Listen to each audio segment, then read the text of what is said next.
Hi, everybody. I'm going to start with a quick song for a little bit, and I'll be right back.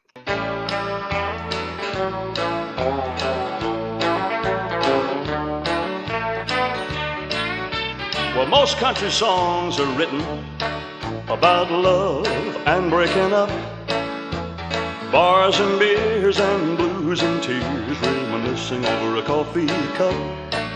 But one thing they fail to mention, and that's how love really should be. And that kind of love is the way my dog loves me. Now there's a special kind of relationship called forgive and forget. And I've been searching most all of my life, and I just ain't found it yet. I know the ideal way to love is to love unconditionally. All right. The kind of love that I'm talking about is the way my dog loves me. Well, my dog don't care if I'm rich. Well, he don't care if I'm broke. Stands by me when I drink. Hi, everybody. How you doing tonight? Good. I hope you all enjoyed the Lisa Marie special edition of this video from the other night. If you didn't get a chance to see that, you may. I taped it on Facebook Live first, and then I just made a video out of it for YouTube. So tonight we're doing the YouTube video live, and it's streamed on Facebook as well. So those of you that are on Facebook can see me. Hi, Sandy. How are you? Hi, Susan Hardy. Hi, Joy. I finally get to watch you. Hi. You finally get to watch me live. Love that song. Great. I'm glad to see you on. I'm glad you get to see me live. Yes.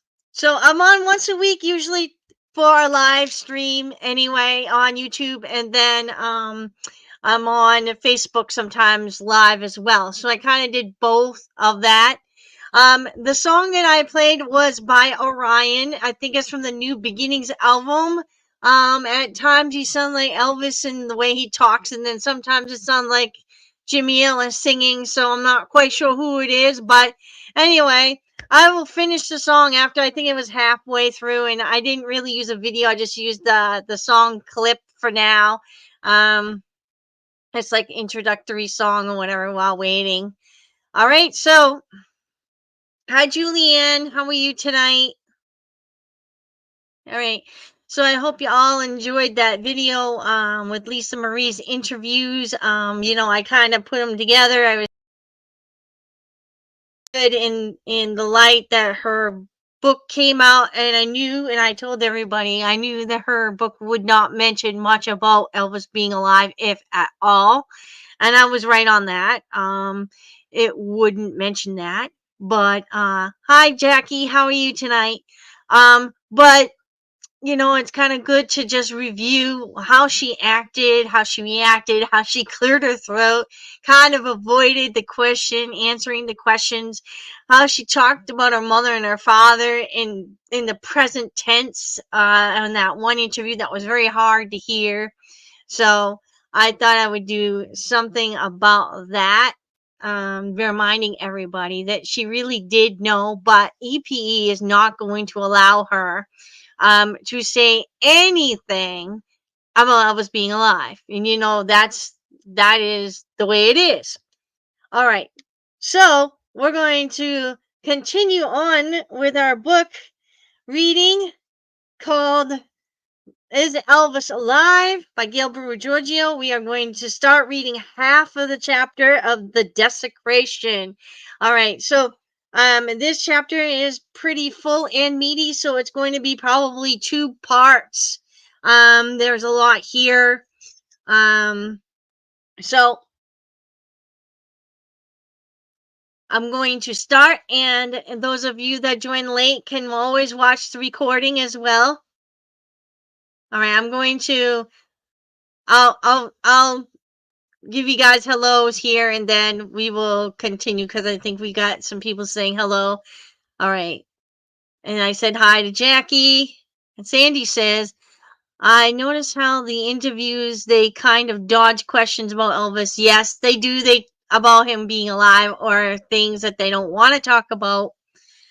She actually cleared her throat in that last one with Joe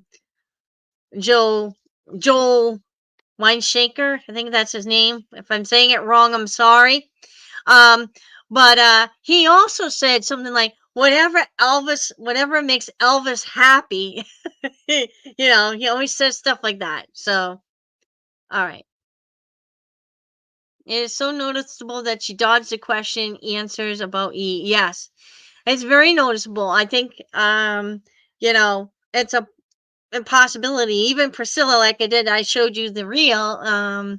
Even Priscilla admitted that he was alive or flubbed up a few times. I think Joe Esposito had flubbed up a couple of times. And when we cover him a little bit, we will cover him sooner or later. I will cover his flub ups too, or his mistakes that he did with the media as well. All right. Hi, Francis. How are you tonight? Okay, so I'm going to stop with that and I'm going to start with our PowerPoint so we can get the reading done. And then after, I'll address any more questions or comments or whatever. Okay, so the chapter is called The Desecration. I'm going to put this down for a minute. There. All right.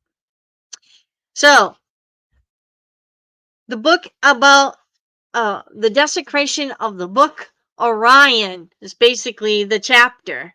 All right, so she says, as you peruse personal correspondence, especially those letters from the former New York literary agent Rosalind Targ and Simon and Schuster Pocketbooks Division, you'll note that Orion received a large advance. The Holland hardback rights were also sold. Movie interest was accelerating. Naturally, I had good reason to be on top spirits. I continued to state to the press that Orion was fiction, and that despite the media's independent investigation about something being terribly wrong in the Elvis Presley camp, I endeavored to maintain my book's own literary identity. Orion was fictional. I stressed I had never known Elvis Presley, never had met his family, never been to Memphis. I further stressed that Orion had been created prior to the media's investigation and that, yes, I was as amazed as anyone that so much of what I had created via fiction had become fact. So there were an obvious questions and confusion concerning the singer Orion as well as possibility of two masked men. There were the telephone calls from a mysterious voice. There were the endless calls from fans who believed Elvis did not die and who wanted to know if I knew something. I told them I had no real information concerning Elvis Presley and a cover up, and in fact was not collecting data, but was instead concentrating on the novel's release. Orion was slated to be published in August 1981. Now, straight August. Okay. I was in communication with the publisher in New York, and because of their enthusiasm, I got a $60,000 advance, letters, and verbal promises. I was confident that the rigorous publicity campaign would be mounted.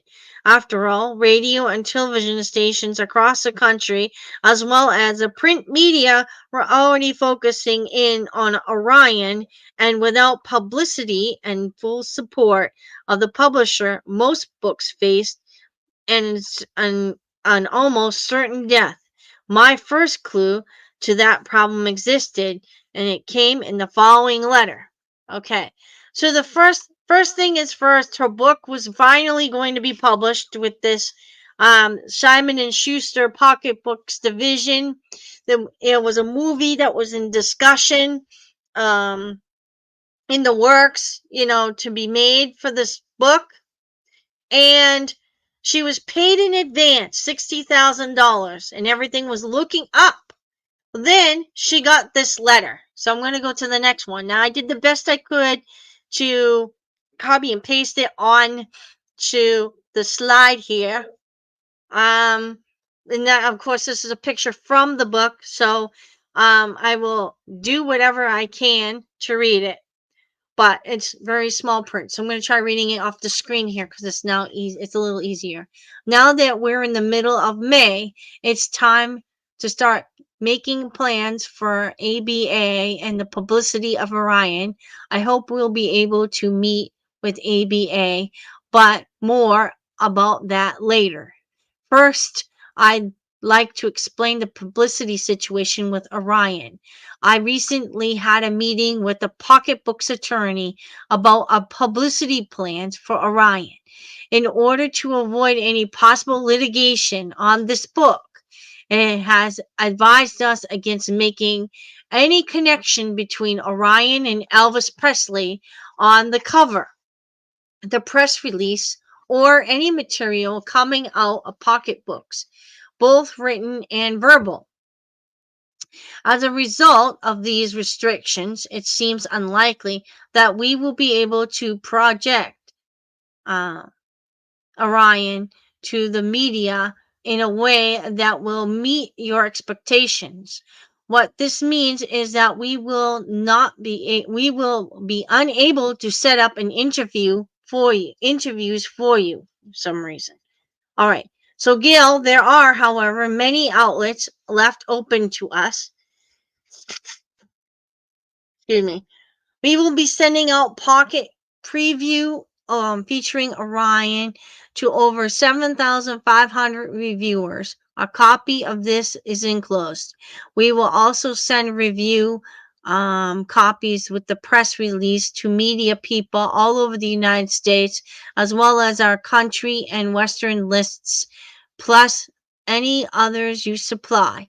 However, as mentioned, neither our cover copy, our press materials, nor in discussions with the media can there be any mention of Elvis Presley, nor can this subject be discussed in setting up television, magazine, or newspaper interviews.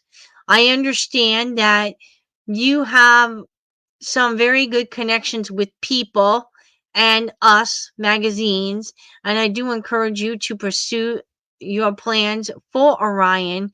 We do, however, strongly advise that you follow these guidelines set by our attorney. And it went on and on and on. Okay, so the biggest thing in this letter that she's going to kind of stress is that she was not allowed, neither them or any of the publicity people or whatever, were not allowed to associate Orion with Elvis Presley. And they even were talking about, I'm not sure, on here somewhere, there was a part where it says, even on the cover of the book. All right. Now, the new cover on the book, now that she has it published later on, a reprint, they did put an image, but it's like, and like a very, like, blends in with the cover of Orion, like a figure that looks like Elvis Presley. But I think it's because when you think of Orion, you think of Jimmy Ellis, and they looked alike. So she could have just gotten away with saying, "Oh yeah, that's the singer Orion or something on the cover." But anyway, it looks a lot like Elvis Presley. All right, so I'm gonna go to the next one here. I don't know if you see it down here. There's a picture of the cover of my book, and if you see down at the bottom, there's like this little engraving. It's in black, and it looks like a figure of like Elvis Presley. Anyway, so she said, I can't understand why they were so afraid of litigation. The novel had been purchased quite a while ago. They knew the novel was born of fiction. They even knew that the book had been copywritten prior to fiction perhaps becoming fact. How could I be penalized for writing about things I knew nothing about and which had only come to light years after I created Orion. If there was any artistic connection to Elvis, so what? Everything created artistically is inspired by something or someone. Plus, there was nothing via fiction that would defame Elvis Presley or anyone close to him. The opposite was true. I could prove quite easily, if asked, that Orion was created from a composite of religion, mythology, philosophy, and a contemporary hero. Being told that I could never mention Elvis Presley in connection with Orion was confusing. Those questions were already being asked since the mysterious singer Orion arrived on the scene.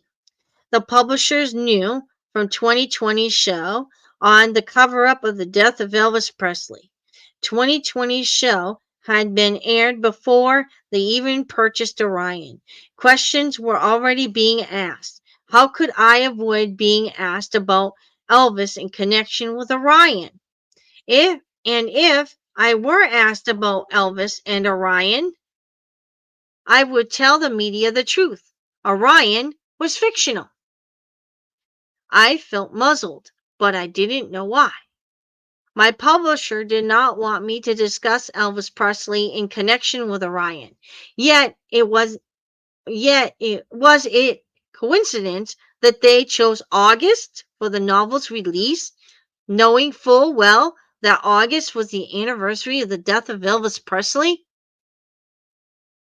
Was it a coincidence that on their own promotional material sent out, they used the following quote?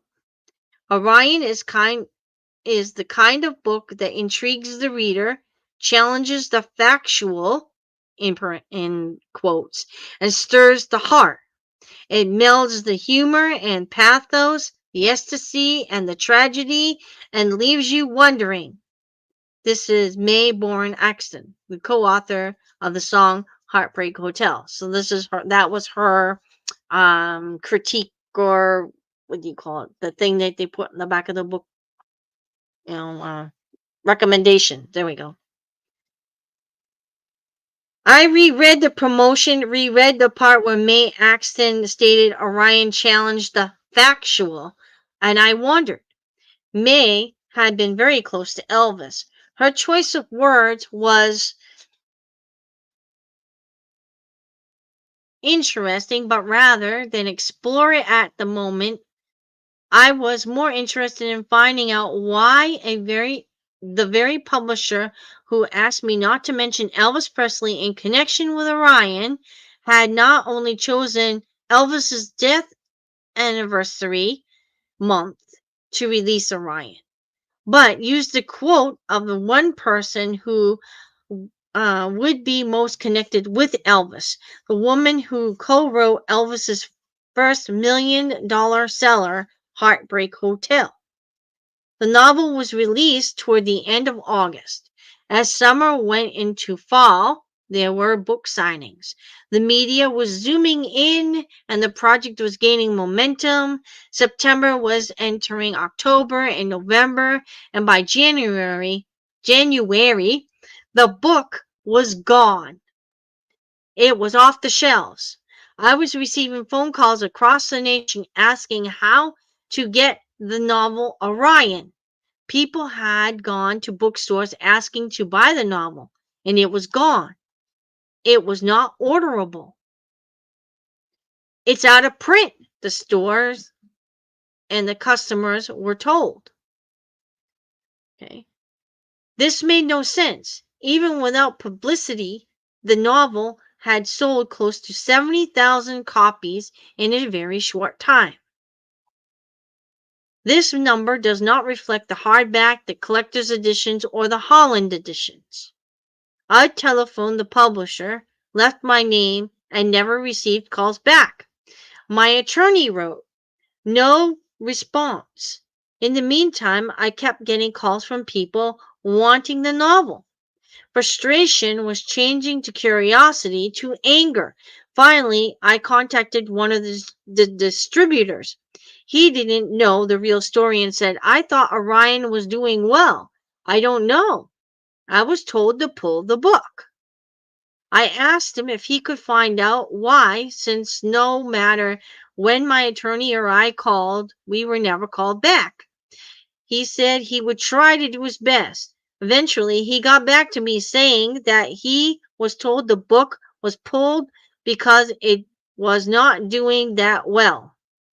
Perhaps 70,000 copies in a few months was not a good sale, but without publicity, it seems so.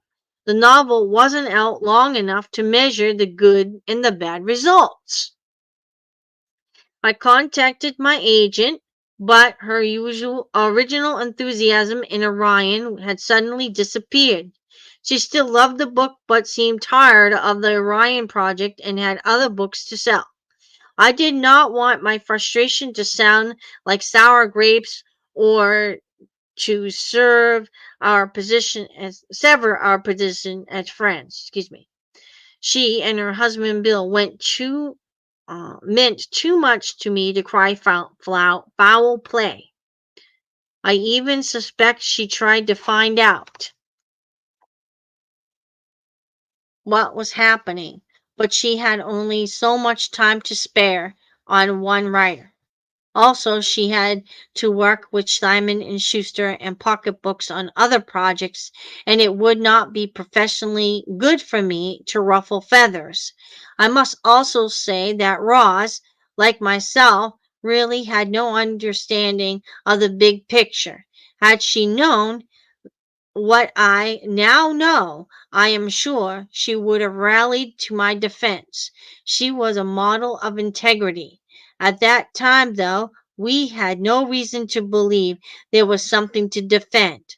Ross also did not know about my history with William Morris, as it did not seem relevant at the time.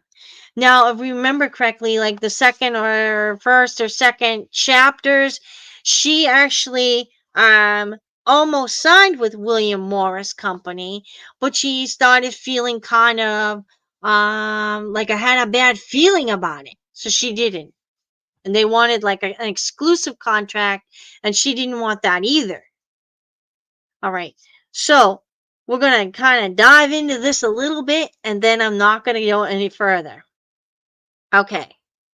So she said, basically, I was allowed to keep the large advance. So she was allowed to keep the $60,000.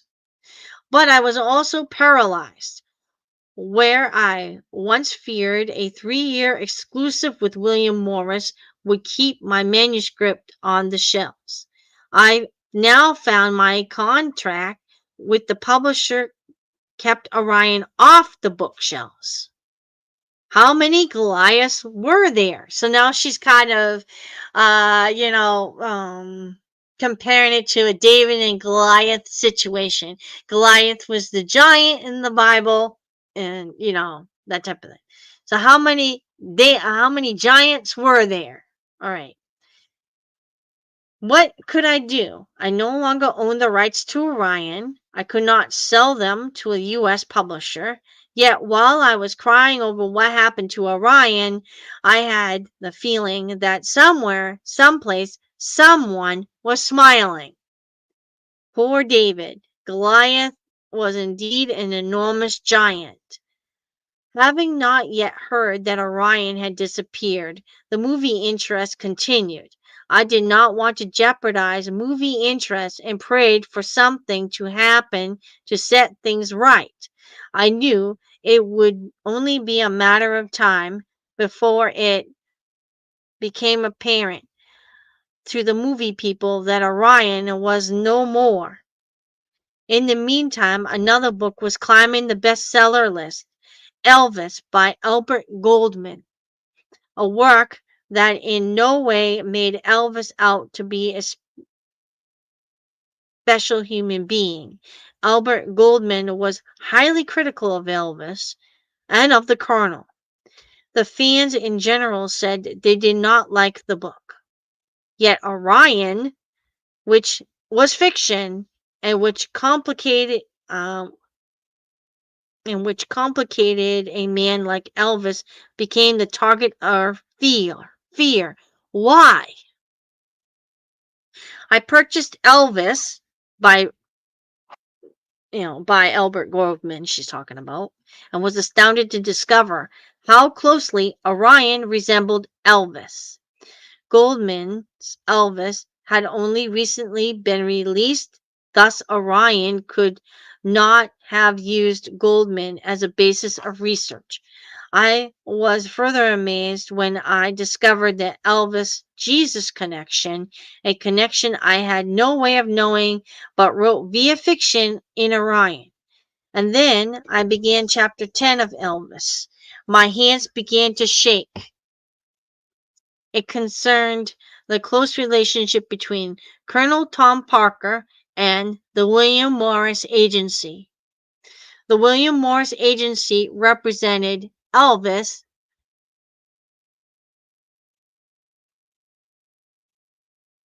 throughout his entire career. Its president, Abe Lasfogel, is one of the colonel's closest associates. So William Morris, Elvis Presley, Colonel Tom Parker, Bob Neal, and Abe Lasfogel. Until that reading, I had never known that the William Morris Agency represented Elvis Presley and Colonel Tom Parker.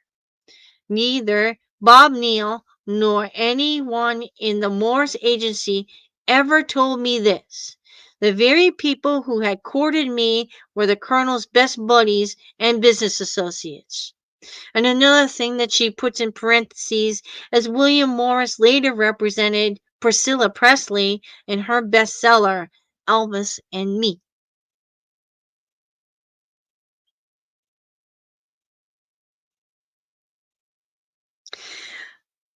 So, okay, I'll do one more paragraph.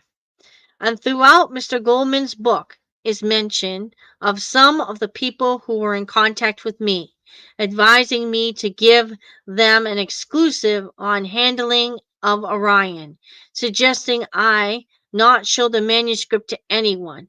I reread the letters, noted how anxious they were, noted also that it was the ending of Orion which was fascinating, an ending whereby the singer and his famous manager hoax a death.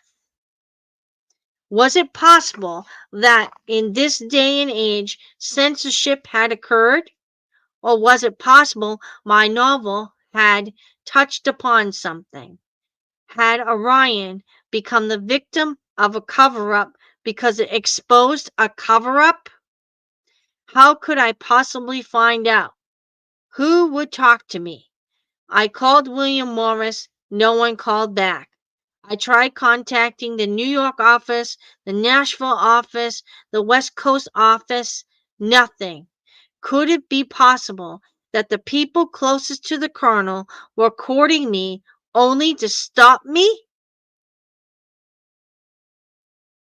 Hmm. I don't know.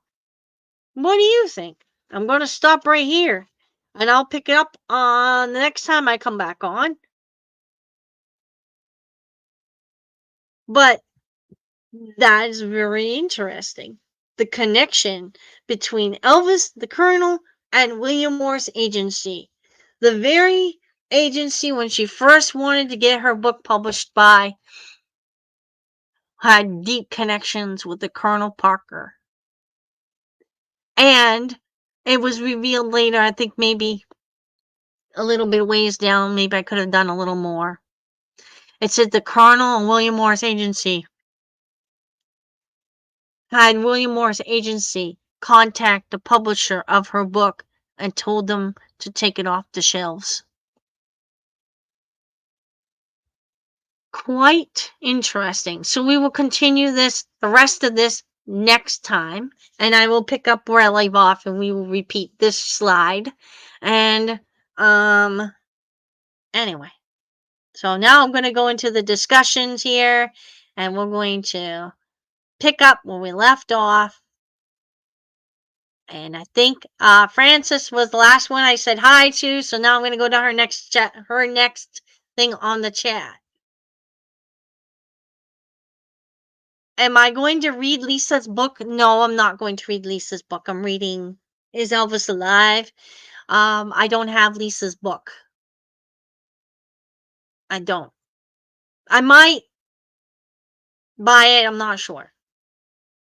I've I have people that in my group that have bought it and have read it or in the middle of reading it and they're telling me things about it. So yeah.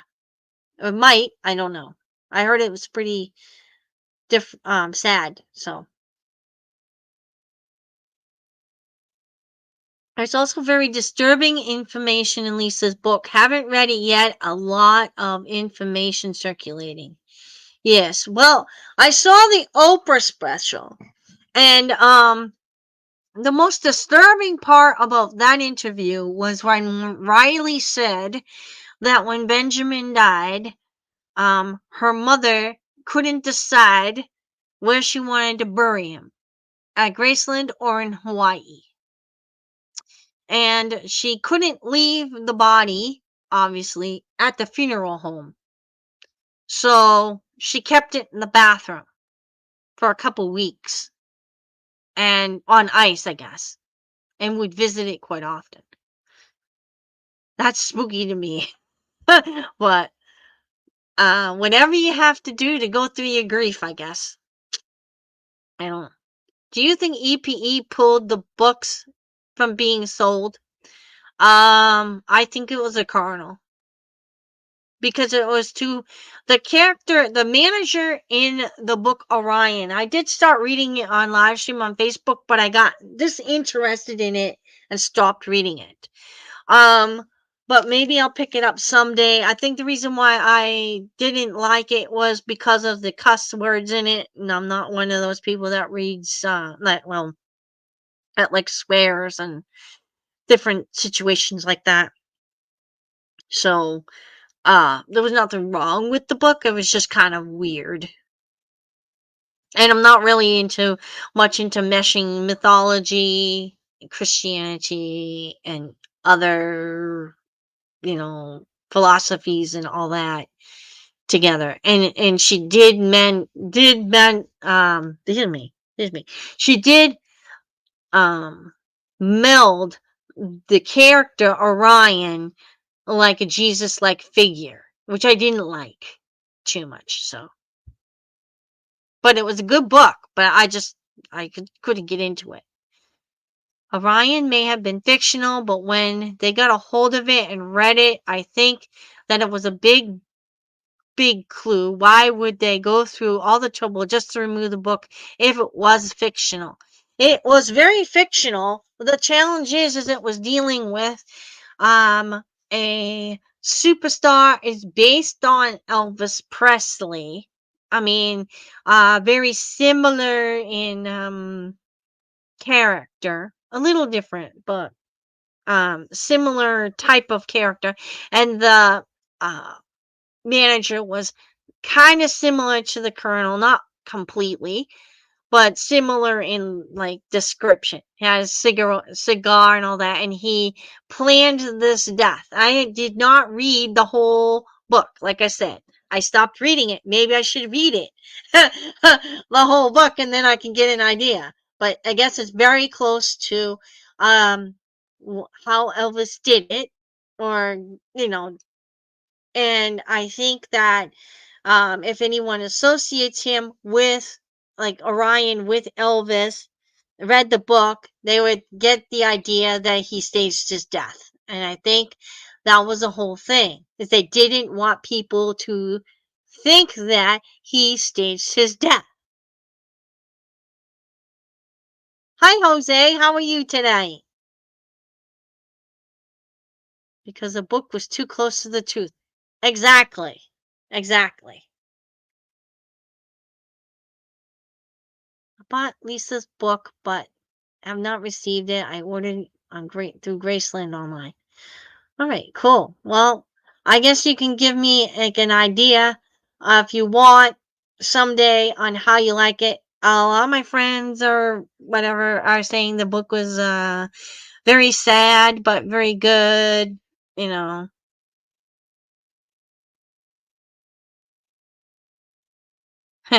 I know what you meant. All right. Didn't Jimmy Ellis Orion die? Yes, he died in 1998, I think. Let me look it up before I give you the wrong date because my brain doesn't remember all the time. Give me a second. I'm going to give you the right information.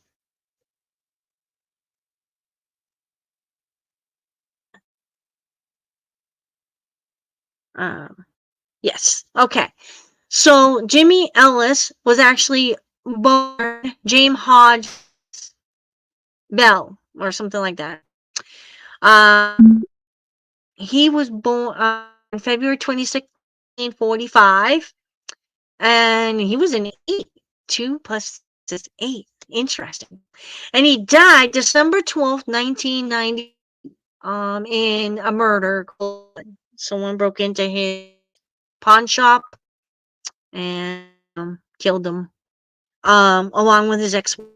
So anyway, I thought I want to go over that. Those bad things happened to him, but God rest. But yes, he is gone.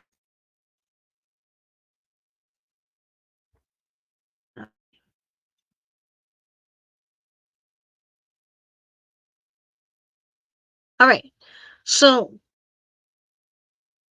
wow, that's awesome. Awful. Yes. And I think there was one other person that was in the shop with them. You know, they had a pawn shop and it was open for business. And the person that was in the pawn shop was shot. His wife was ex-wife was shot and he was shot. And the lady that worked with him, I think it was an employee or something or a friend, survived it, but he didn't survive it. The police didn't get there in time. Um, because he lived out in like rural Alabama, so a pretty rural place. If you guys ever want to see the movie, watch the movie, The Man Who Would Be King. I believe that's the name of it. Let me double check to make sure I'm correct. I don't want to be wrong. Hold on.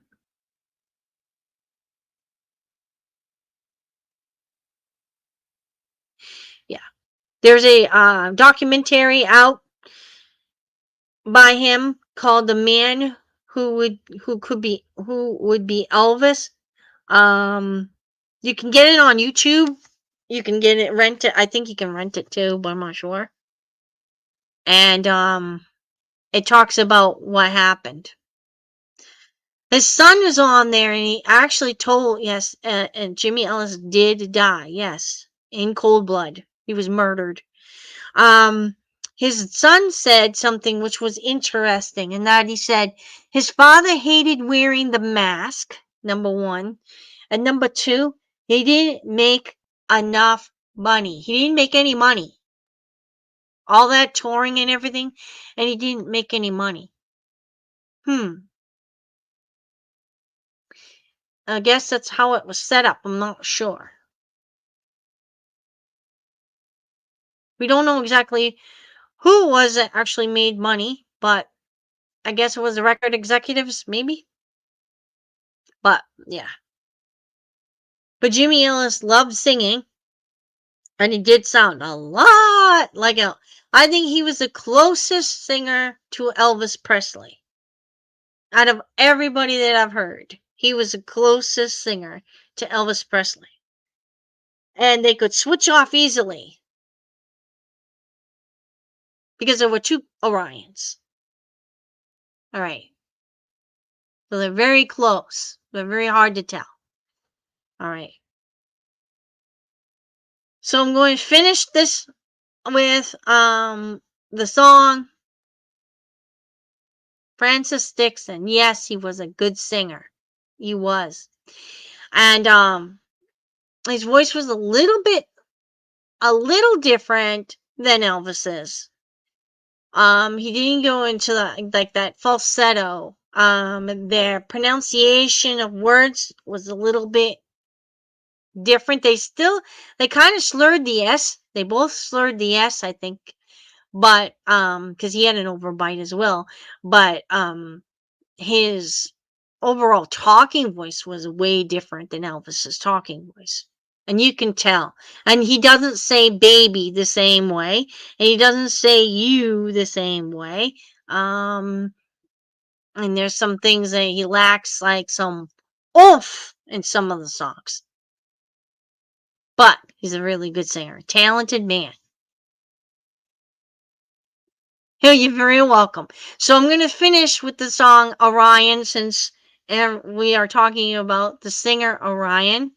It's off the New Beginnings album. Those of you that joined late, I started the first half of the song at the beginning. I'll finish it now. Those of you that are watching this video right now, if you haven't subscribed to the channel, please subscribe. You get notifications. Hit the notifications button. Share and like and favorite this video everywhere, on Facebook, on YouTube, wherever you want. And if there's no other comments after this song, yeah, y'all know he was Elvis's half brother. Well, that's what the rumor is, but I am not sure. Like I said, we don't have any public, let's say, records. We do have a birth certificate, but it just says Vernon. It doesn't say the last name. We don't have any, like, the family never said anything or anything like that either. But it's rumored, but it's a possibility. Like I said, anything's possible these days. All right. Rates me if I smoke. Well, he loves me through it all. Yeah, that's the way it should be. I want us to start loving each other just the way my dog loves me.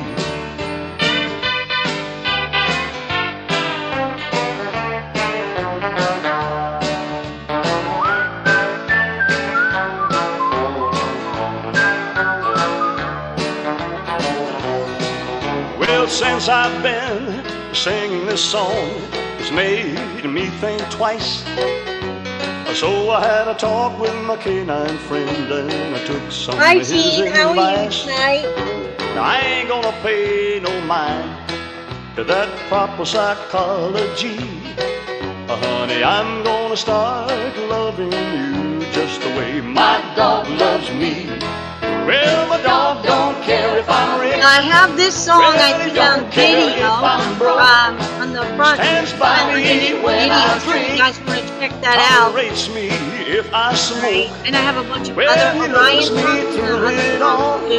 Well, that's the way it should be. Possible recording file after just the way my dog loves me. Yeah, I'm gonna start loving you just the way my dog loves me. Yeah, I want us to start loving each other just the way my dog loves me.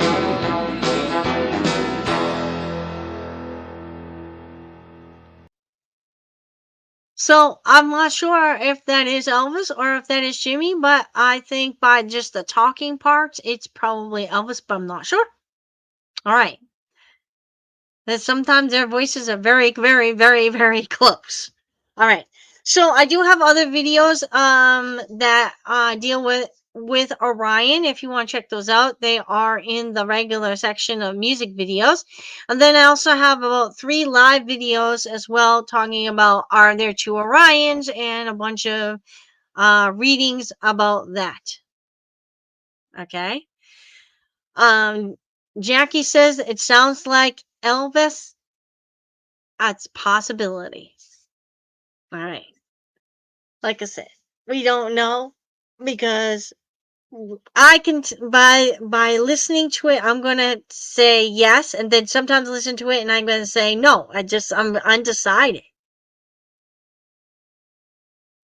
But I think just by the way he says you and the way he phrases, pronounce some of the words he pronounces, and the way he talks in the piece, it sounds more like Elvis to me than Jimmy. Jimmy has like a voice that's a little different, and he doesn't elongate, you know. All right. You guys have a great night. God bless you all. I shall be back on. I'm going to plan probably doing a Facebook Live first, and then I'll be back on Saturday night here to do a YouTube Live. Okay? So you guys have a great night. God bless y'all. Bye.